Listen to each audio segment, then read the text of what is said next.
Long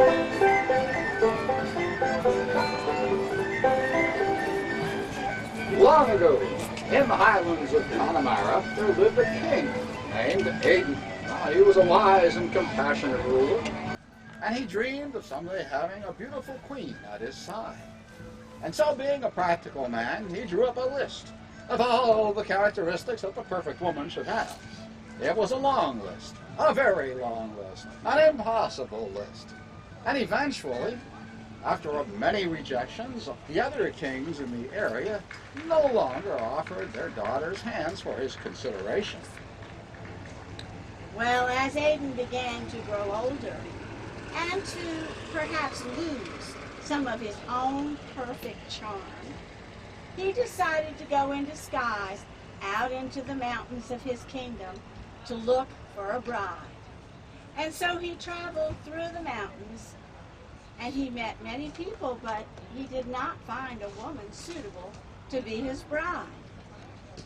As he traveled, many of the people in the mountains thought that he was a prosperous knight and offered their daughters for consideration, even though he never said that he was looking for a bride.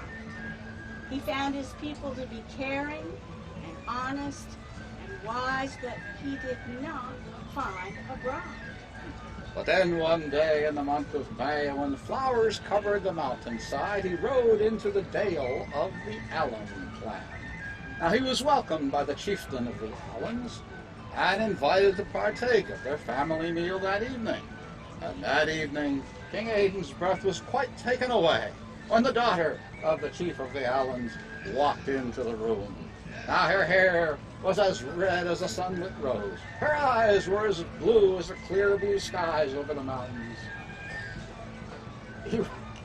She was the most beautiful creature in the highlands, probably in the whole world. I don't know why he has to laugh when he says things like that. He was looking at you because you're cute. That's right. That's like There was no comparison. Her name was Mary Rose, but everyone called her Rose of Allandale. And Aidan quickly discovered that she was not only beautiful on the outside, but she was beautiful on the inside.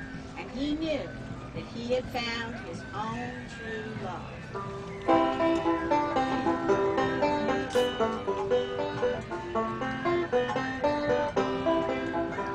The morn was fair, the skies were clear, no breath came o'er the sea, when Mary left her heel and pipe, and wandered forth with me.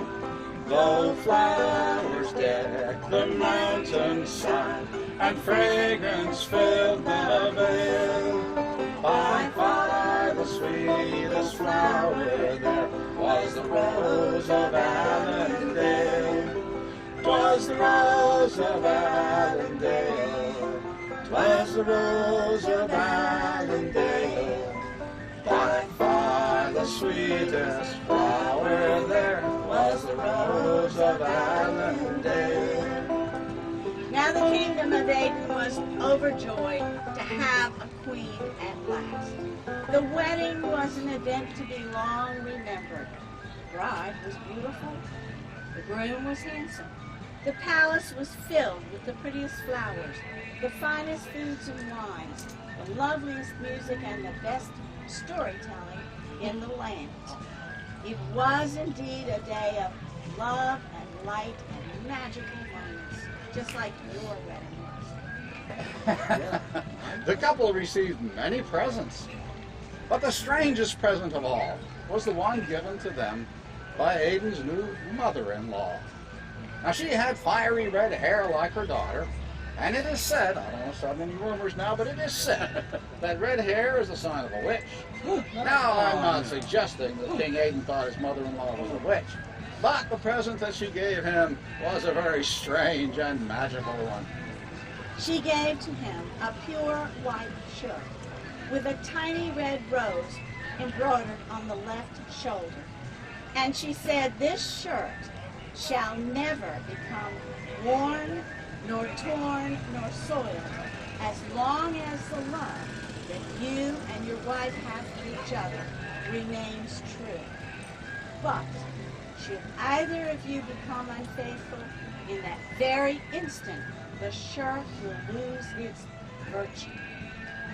Well, now King Aidan's happiness was short-lived, because soon after the wedding, his new bride fell ill, and people thought that she would not recover. And so Aidan raised his hands to the heavens, and he prayed that his wife should recover her health. And he vowed that if she did recover, he would make a pilgrimage to the Holy Lands, and there he would fight against the infidels. And sure enough, Mary Rose recovered, and the kingdom rejoiced. And so Aidan began his preparations for his journey. He built a ship, and on the bow he placed a carved figurehead of his own true love, Mary Rose. He christened the ship Rose of Allandale, and then he and his men set out for foreign lands. But one moonless night, the wind rose and howled like a banshee. The waves crashed over the decks of the Rose of Allandale. The sails were torn and the masts were broken, although the figurehead was unscathed. The ship drifted helplessly without a rudder until it reached the shores of North Africa. And there, the crew dropped the anchor on the shores on the coast of Africa.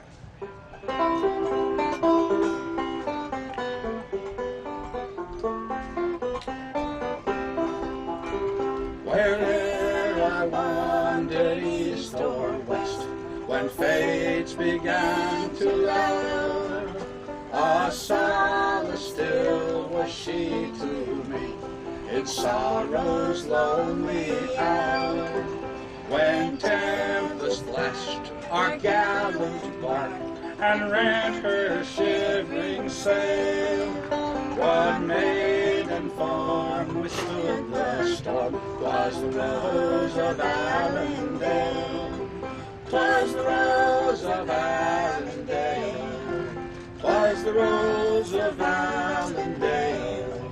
One maiden form withstood the storm. 'Twas the Rose of Allandale. Now Aidan was quickly captured and imprisoned in this Africa, where they had very loud trains. He was imprisoned. No one knew who he was. By night, he was chained in a dungeon. By day, he was taken with the other prisoners and yoked like oxen and forced to plow the fields. Now, I said no one knew who he was. He was just another man. But everyone began to notice one curious thing. No matter how hard he worked, no matter how much he perspired, no matter how many times the lash of the whip touched upon his back, his shirt remained fresh and clean. Word began to spread throughout the kingdom, and soon crowds were coming to watch this man work, to see if the tale that the shirt never became worn or soiled was true. Eventually, the king of this foreign land came to find out if this shirt tale was true. And so he approached King Aidan and asked him, and King Aidan said, "It is a mother-in-law's gift. And the magic is that as long as the love between my wife and me is true, the shirt will remain unspoiled." Well, the king was really curious now. He asked the man some questions, found out where he lived and what his wife's name was, and he said to him, "I will let you write a note to your wife, and if she will send some ransom money for you, you can go free. I will send an emissary to take the note to her." And so he wrote the note. But this king, he was a man who believed in the scientific principle. He had vowed that he would spare no expense to find out if this tale of the shirt was true. And so he chose his most charming, handsomest emissary and sent him with the note to this man's land with instructions to seduce the wife so he could see if the shirt really worked or not. Well, it didn't take him long to get into the mountains and discover that the prisoner back home was a king in this land. Then he met Mary Rose. She was like nothing he had ever known before. Her beauty and the purity of her spirit touched him. However, he had a job to do. And so he told her that her husband was being treated very badly in his own African land. He told her, he lied of course, that her husband had accepted the comfort of a very beautiful African woman. He offered to console her. He lavished her with expensive gifts.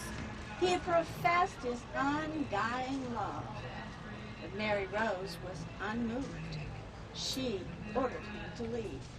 And as soon as he was out the door, she went into her room, cut off her long red hair, put on a young boy's clothing, put a hat over her red hair, put her lute in her bag, and she had no trouble following the emissary back to his ship.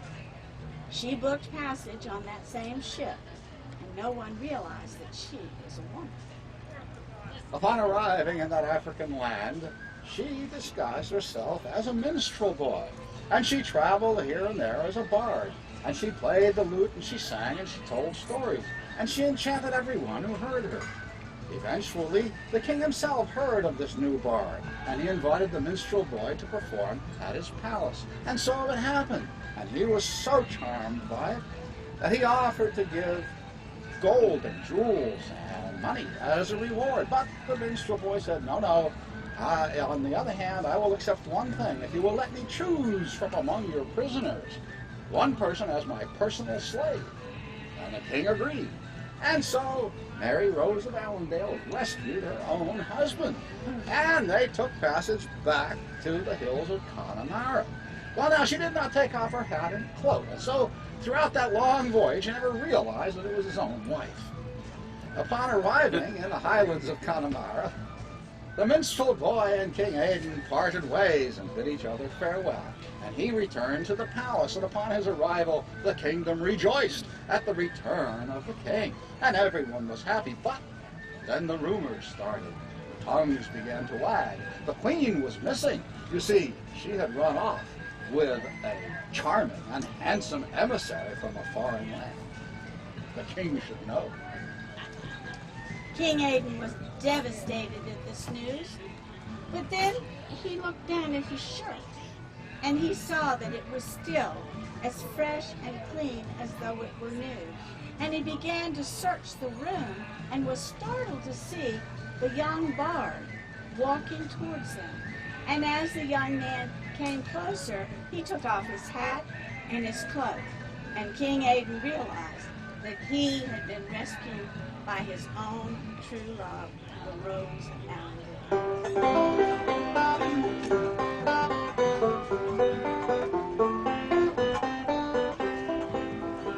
And when my fevered lips were parched on Afric's burning sands, she whispered hopes of happiness and tales of distant lands. My life had been a wilderness, unblessed by fortune's gale. Had fate not linked my lot to hers, the Rose of Allandale, the Rose of Allandale, the Rose of Allandale. Had fate not linked my lot to hers, the Rose of Allandale, 'twas the Rose of Allandale, 'twas the Rose of Allandale. By far the sweetest flower there was the Rose of Allandale.